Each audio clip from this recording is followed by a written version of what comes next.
Je suis Denise Nyakeru, la cadette d'une famille de 8 enfants, dont 4 filles et 4 garçons. Je suis orpheline de père et de mère depuis l'âge de 9 mois. Je ne les ai pas connus. J'ai étudié un peu à Kamina et à Kinshasa, au lycée Tobongisa, là où je fais la coupe et couture. Ensuite, je suis allée en Belgique à l'âge de 18 ans. Et là, j'ai connu mon mari quelques années après. Nous avons vécu en Belgique depuis toujours, donc à Leuven, entre autres à Bruxelles. Je l'ai rencontré, il était déjà fils d'opposant.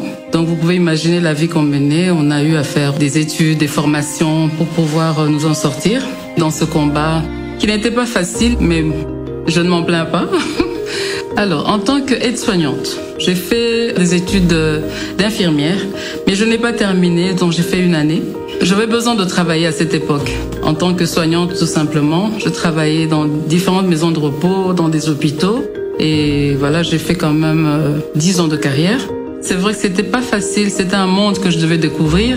Mais par après, j'ai compris que c'est un métier que j'aimais beaucoup.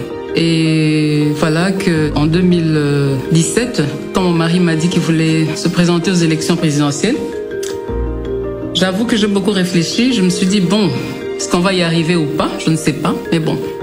On est venu, il s'est enrôlé avec nos peu de moyens qu'on avait. Le Seigneur était avec nous. Et là, j'ai compris que ma vie ne sera plus comme avant.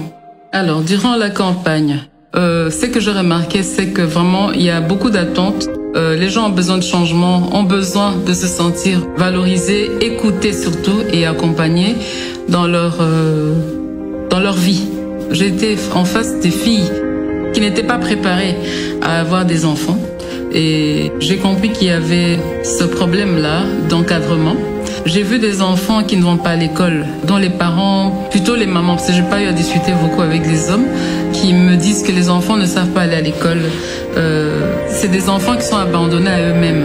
Lorsque je voyais d'autres personnes qui étaient vraiment, qui n'y croyaient plus, qui se disaient que voilà, vous êtes là tout simplement parce que vous voulez qu'on vote pour vous et vous allez nous oublier, vous n'allez rien faire pour nous. C'est qu'il y a des personnes qui ont tellement des blessures, des douleurs ou qui sont désespérées. Vraiment remettre un sourire ou leur donner un peu de chaleur au cœur n'est pas facile. Croyez-moi, c'est pas facile.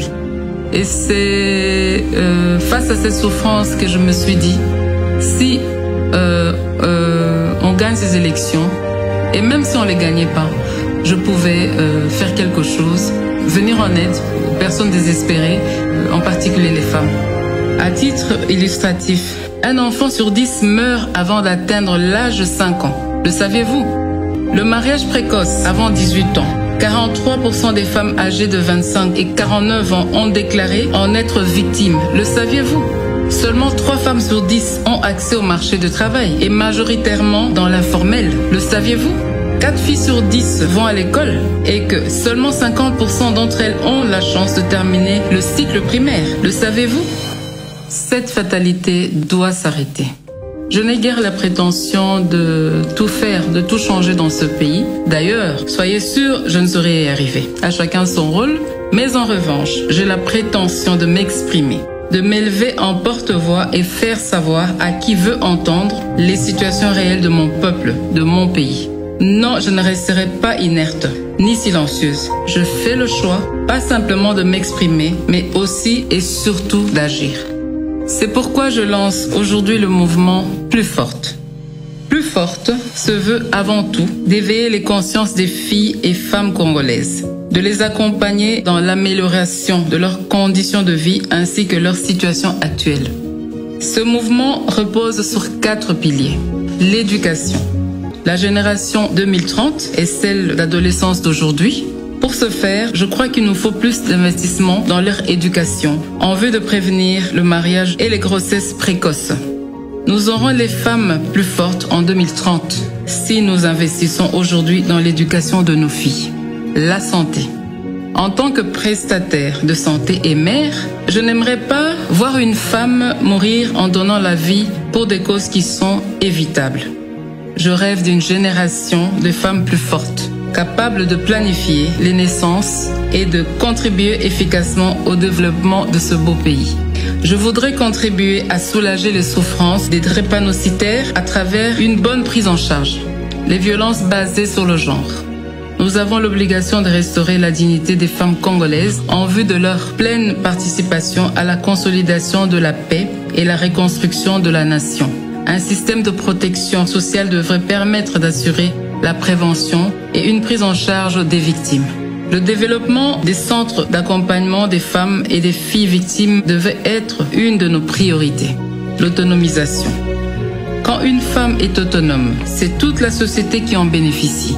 Encourager les initiatives des femmes entrepreneurs et accompagner les activités génératrices des revenus des femmes et jeunes filles vulnérables contribueront à les rendre plus fortes dans le développement harmonieux du pays.